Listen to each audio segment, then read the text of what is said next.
All right, let's jump right in. Today, we're diving deep into one of the most dynamic, fast-growing markets on the entire planet. We're going to demystify what it really takes to do business in the economic powerhouse of Southeast Asia, Indonesia. Let's start with just one number that puts everything into perspective. 250 million. That's the population. It's a massive, young, and incredibly fast-growing market that you just can't afford to ignore. And to put that opportunity in a global context, check this out.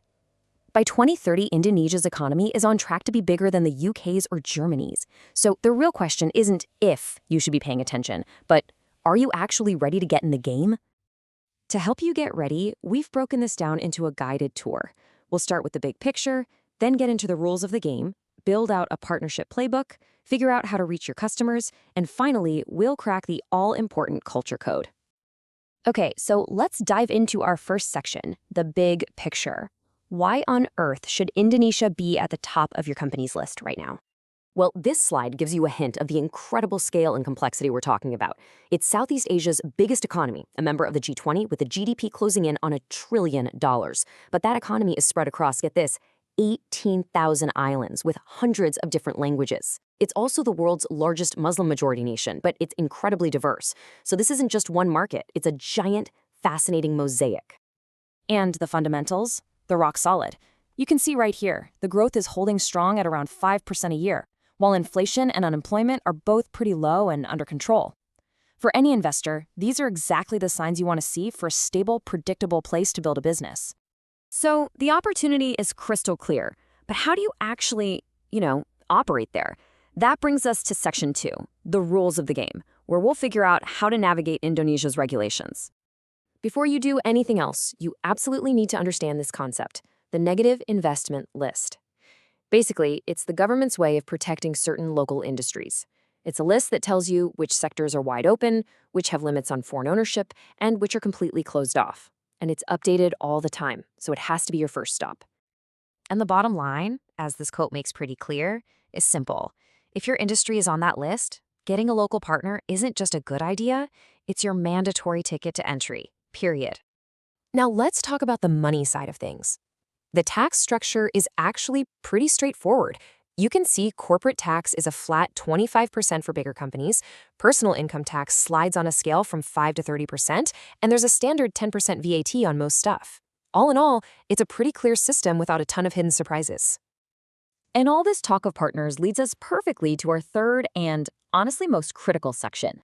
If you need a partner to navigate the rules, then mastering the art of partnership is your #1 key to success. This is your playbook. I mean, this slide just lays out the choice perfectly, doesn't it?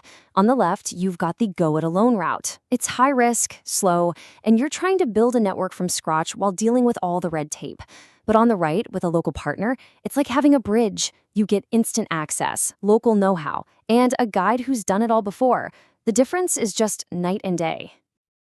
As Eric Meyer from Telkom Telstra puts it, your partner brings the stuff you just can't fake. They know the unwritten rules of the game, and they already have the network. They fill in all your biggest gaps right from day one. So how do you find the right one? Well, it boils down to this really simple 3-step process. First, know exactly what you're trying to do.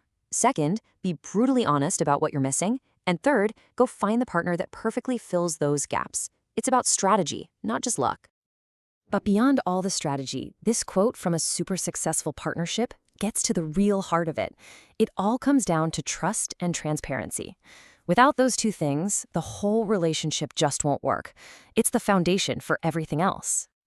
Okay, so you've got your strategy, you've got your partner. Now for Section 4. How do you actually get your stuff to 250 million potential customers, especially in the age of e-commerce? The e-commerce hurdles here are pretty unique. First, logistics. Just think about trying to get a package across an archipelago of thousands of islands. It's complicated. Second, payments. Not many people use credit cards, so your standard online checkout isn't going to cut it. And third, the sheer scale of it all is just tough to manage on your own. But for every challenge, there is a smart solution. For the payment problem, you partner with local companies that do cash on delivery. For the delivery puzzle, you get an expert logistics partner to handle the mess. And for marketing, you lean on your local team who knows what messages actually resonate.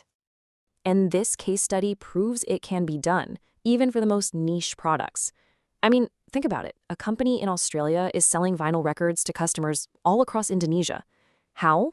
They found one logistics partner who handles the whole thing, making it totally seamless, from their warehouse all the way to a customer's door in Jakarta. How cool is that? And this leads us to our final and maybe the most important section of all. You can have the best product, the best strategy, but if you don't get the culture, you're gonna struggle. It's time to crack the code.